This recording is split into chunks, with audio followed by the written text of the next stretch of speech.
All right, episode 9 of Behind the Line. I'm your host, KC. Follow me on Twitter at KC_BTL84. Packed show today. I'm going to have my college football bets for the weekend coming up. Going to talk a little bit about the Dallas Cowboys, what's going on with Baker Mayfield and the Cleveland Browns, and a possible end of an era in Pittsburgh. But to start off today, I wanted to talk about the predicament that the Washington Redskins are facing right now. I haven't talked about the Redskins very much on this podcast, mainly because they really haven't given me anything newsworthy to talk about. The Redskins are 0-3. They're irrelevant. They're not going anywhere this year. So Washington really hasn't given us much to discuss, but that has changed.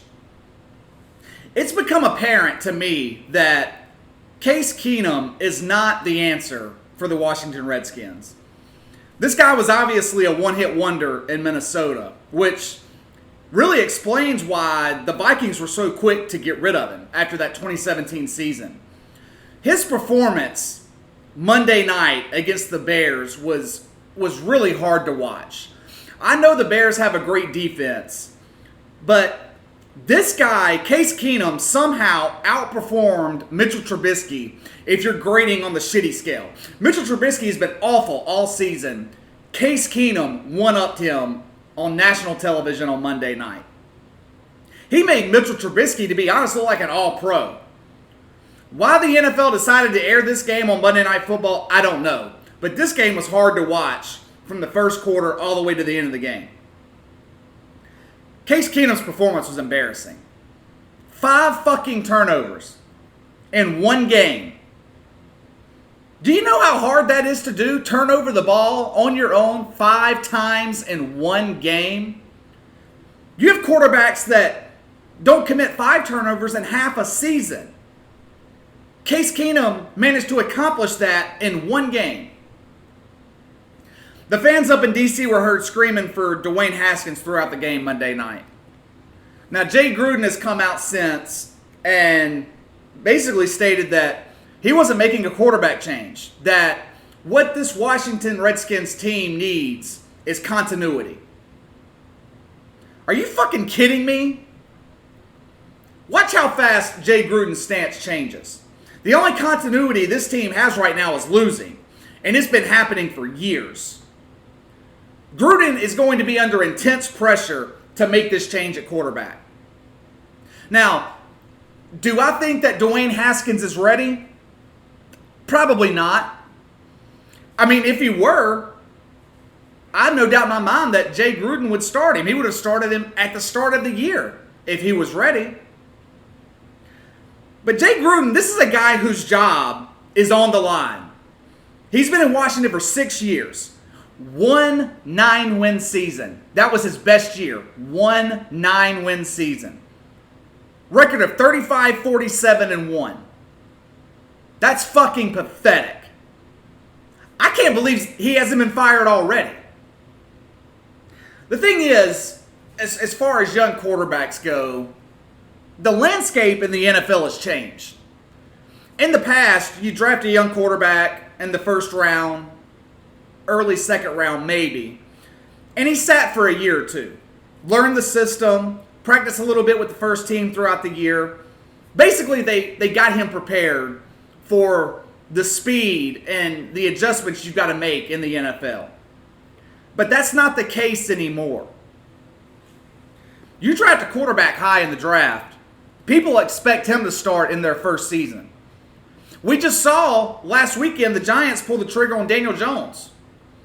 Only 1 week into it, but worked out pretty well for them.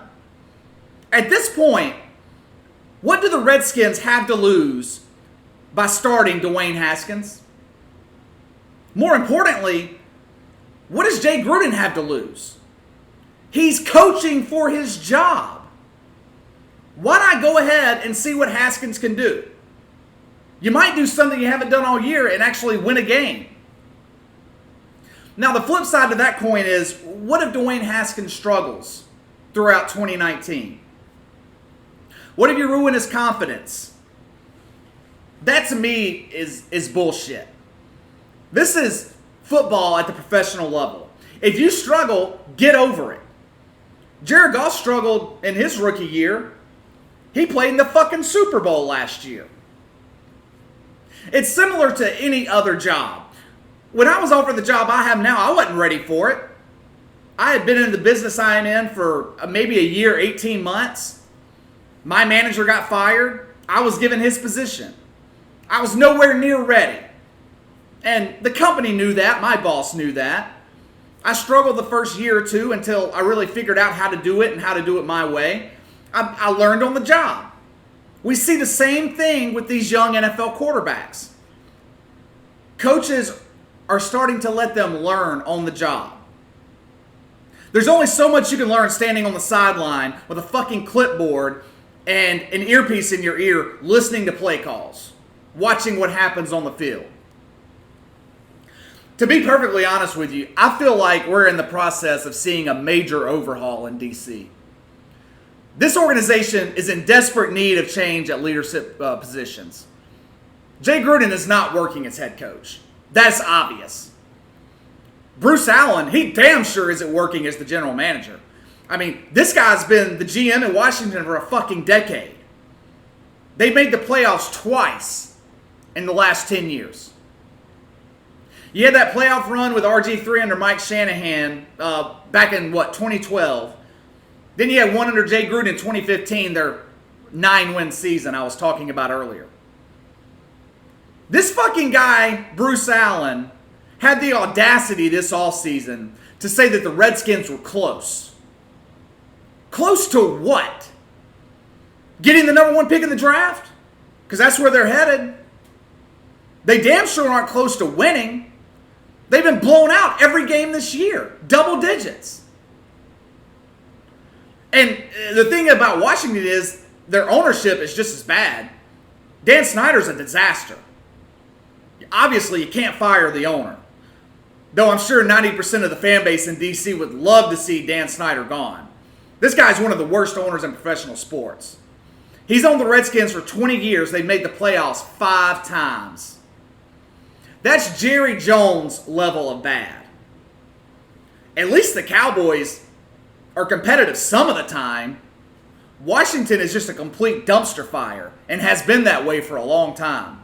Speaking of the Dallas Cowboys, they're receiving a lot of praise in the media at the open of this NFL season. The first 3 weeks, it seems like you can't turn on ESPN or Fox Sports 1 and not hear about how great the Dallas Cowboys are. You know, I've always wondered why they were called America's team. How can the most hated team in the NFL be America's team? People hate the New York Yankees, but the New York Yankees win. Same with New England. Hated because they win. The Dallas Cowboys never fucking win anything. This team is hated mainly because of Jerry Jones and their annoying fan base. Hey, you know the fans I'm talking about. They're similar to Alabama fans, except, Cowboys fans are mostly educated and they don't speak redneck. The majority of Alabama fans have never stepped foot on a college campus. They don't have money to put the lights on in their trailers, much less pay for a college education. But anyway, the Dallas Cowboys have moved up in the NFL rankings. I saw it this week. Vegas has moved their Super Bowl odds up to 8-1, which ties them with the Los Angeles Rams for 3rd in the NFL. Usually Vegas is spot on, and I agree with a lot of their Super Bowl odds, but I got to disagree with them here. I'm not convinced this Cowboys team is even the best team in the NFC East, much less the 3rd best team in the NFL. I still think Philadelphia is the best team in the NFC East. Now, I know they're 1-2 right now, but like I've said on this podcast before, Philadelphia starts slow. They always underperform in September. I think the Eagles are going to be okay. 3 weeks into the year, the combined record of opponents who've played the Cowboys is 1-8. Everyone is, fawning all over this offense, talking about how fucking great Dak and Zeke and all those guys are. And they are good. But they played 3 of the worst defenses in the league. And this Dallas defense gave up 17 points at home to Eli Manning. 21 points to Case Keenum, the guy I just buried who looked like shit on Monday Night Football. It allowed the Miami fucking Dolphins to hang with them the entire first half last Sunday at home. And this is the best team in the NFC? Really? I'm not a believer. To be perfectly honest, I think Dallas gets their first loss of the season this Sunday night in New Orleans. This Saints defense is legit. And they get after the quarterback, especially when they're in that dome, as loud as it is. Even with Drew Brees not playing, I feel like the Saints handle the Cowboys this weekend. All right, you know it wouldn't be a proper show if I didn't at least have a Baker Mayfield story for you. This guy just can't help himself. Rex Ryan had some criticism for Baker Mayfield Monday morning on ESPN. I think he was on Get Up with Mike Greenberg, and he was talking about how talented the Browns offense was. You got Odell Beckham, Jarvis Landry, Nick Chubb. But when he got to Baker Mayfield, Rex Ryan said he's overrated as hell. And he's absolutely right. I've said Mayfield was overrated on this podcast several times. In the grand scheme of things, though, this criticism really isn't a big deal. Most quarterbacks in this league would ignore something like this, but not Baker Mayfield. Baker Mayfield came out Wednesday when his little conference with the media, and he said, I quote, "It's whatever. In the wise words of Freddie Kitchens, if you don't wear orange and brown, you don't matter. And Rex Ryan doesn't have any colors right now for a reason, so it's okay." End quote. Fucking really? For one, I've never heard Freddie Kitchens say anything that I would consider wise. I know it's a small sample size. We're only 3 games into his head coaching career, but he's one of the worst head coaches in the NFL right now. But what I have a real problem with is Mayfield even acknowledging this. It shows me it bothers him. It shows me that he's paying more attention to what's said about him in the media or on Twitter than perfecting his craft. He even acknowledges that blocking out criticism is difficult for him. Quote, "It's something you really had to be conscious of because you're surrounded in an environment where you hear a lot of things. Stuff pops up on your phone or stuff is on TV. People talk. You had to make a conscious decision to protect your locker room and take care of your guys and block out the negative stuff. And when they pat you on the back, it's even worse." End quote. This isn't good if you're a fan of the Cleveland Browns. This guy is unraveling. If he's rattled by something as small as a little criticism from Rex Ryan, how do you expect this guy to handle the pressure that comes along with being an NFL quarterback? Jared Goff received a shitload of criticism his rookie year. We never heard him acknowledge it. He just kept his head down and kept going. Kept improving. Now he's one of the better young quarterbacks in the NFL. Still think he's a bit overrated at this point, but I'd rather have him leading my team than Baker fucking Mayfield. I really don't see things improving in Cleveland. Mayfield's got trouble reading defenses. If his first read is covered, he goes straight into improvise mode. The problem with that is he's not Lamar Jackson. Baker Mayfield's the fucking slowest guy on the field most of the time. Lamar Jackson can make plays with his legs. What I like about Lamar Jackson, though, is he actually came out this week and said he hates running the football. Would rather be a pocket passer. That's what I like to hear out of my franchise quarterback. I've talked a shitload of times on this show before how running quarterbacks do not work long-term in this league. Now, I keep hearing analysts saying that this criticism and all of this is actually good for Baker Mayfield. That this type of stuff motivates him. I heard Skip Bayless just this morning talk about when this stuff happened to Baker Mayfield in college when he was at Oklahoma. He always used it as motivation, and it ended up performing well on the field. You know, Bayless is a known Oklahoma homer, and he really doesn't hide his undying love for Baker Mayfield. So we'll just get that out there. But here's the thing. This isn't college football. This is the NFL. I said it before the season started. Because of all the hype that Mayfield and the Browns received in the offseason, every team they played this year was going to give them their best shot. Defenses would come in wanting to punch Mayfield in the mouth. We've already seen that twice through the first 3 weeks of the season. In week 1, Tennessee absolutely dominated the Cleveland Browns at home. It's only going to get worse. Like I said on Tuesday, this team realistically could be 1-6, 1-7 going into November. The thing is, what is Baker Mayfield going to do then when the media criticism will be at an all-time high and he will have a pissed-off fan base? These fans of the Cleveland Browns came into this year really believing that this team was playoff bound. Some even believing they were Super Bowl bound. So you're going to have a lot of disappointed people in Cleveland if this Browns team is 1-7 going into November. And I went over the schedule on Tuesday. It's very realistic that that can happen. They've got a brutal stretch these next 6 weeks. Another team in the AFC North that's struggling, and I feel like this team's coming to the end of an era, is the Pittsburgh Steelers. For only the second time in the Mike Tomlin era, the Steelers have started out the year 0-3.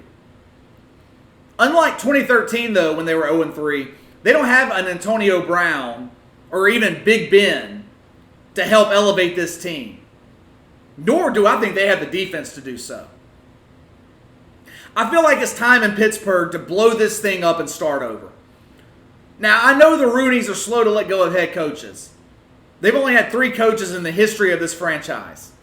But I really feel like it's time for the Pittsburgh Steelers to move on from Mike Tomlin. I was surprised that they brought him back after the debacle that was the 2018 season. That season last year in Pittsburgh was a fucking disaster. I also feel like the Big Ben era in Pittsburgh's over. Let's be honest here. Big Ben does not look like the same quarterback that we're used to seeing. He had his moments last year, but he just doesn't look like the same guy. He only played a game and a half this season, and he was god-awful. Now he's out for the year with a fluky elbow injury. Big Ben's always been one of the more reliable quarterbacks in this league, and he's missing the rest of the season. He's hinted at retirement the past couple of years, and I feel like it's time, and I honestly, I feel like this could be it for him. Let's not forget, the Steelers lost 3 or 4 great players between this year and a couple of years ago when they last made the playoffs. Antonio Brown's gone. Le'Veon Bell's gone. Ryan Shazier, he might never play again. This is not the same team. I mean, you can't lose talent like that, not replace it, and still be able to make the playoffs. In a salary cap league, it just doesn't happen. We're going to see what Mason Rudolph can do this season, but I really believe this will be the last season we see of Tomlin and Big Ben in Pittsburgh. All right, let's get to the college football bets for this weekend. Looks like another disappointing weekend ahead for college football. I've said that, 3-4 times already this year. Last weekend was fantastic. This weekend, it seems like it's back to the status quo. Yeah, I can remember, I don't know, maybe 8 to 10 years ago when the conference schedule in the SEC was about as close as you could get to the equivalent to an NFL schedule. The SEC was loaded year in, year out. Nowadays, the SEC schedule is so fucking weak. In the past, the SEC could have anywhere from 6 to 8 teams ranked in the top 25 at any given week. Right now, they've got 4. And with the Felipe Franks injury, I don't really consider Florida the number 9 team in the country. And as I said before, I think Texas A&M's highly overrated. That's 2 of your top 25 teams in the SEC. The SEC has been down for several years now. Mississippi State is down. Ole Miss is down. Tennessee, they should just kick Tennessee out of the fucking conference. Players are jumping off that Titanic in Knoxville in a hurry. They've already had, 5 players put in transfer requests since the start of the season? We're still in fucking September. These kids can't get out of Knoxville fast enough. That program in Tennessee has been an embarrassment for so long. They should just put them in the Sun Belt Conference and let them compete with teams that are equal to them. Right now, I think Tennessee would go winless in the Sun Belt Conference. They are that big of a clusterfuck. Anyway, Vanderbilt, always down. South Carolina, down. Am I missing somebody? Whatever the fuck. Who cares? Point is, the whole fucking conference is a heaping pile of garbage right now. I don't want to hear anyone saying how tough the SEC is anymore. Outside of Alabama, Auburn, and Georgia, LSU, this conference is as weak as it's ever been. I've been saying it all year. Get rid of these damn conferences and let the top teams play each other throughout the regular season. The SEC network is blessing us this week with what has got to be the game of the weekend. Towson at Florida. If anyone out there knows what a Towson is, please let me know. All right, let's get to the picks. Yeah, I've bet BYU just about every week this college football season, jumping off their bandwagon this week. They really let me down last week, getting their asses kicked by Washington at home.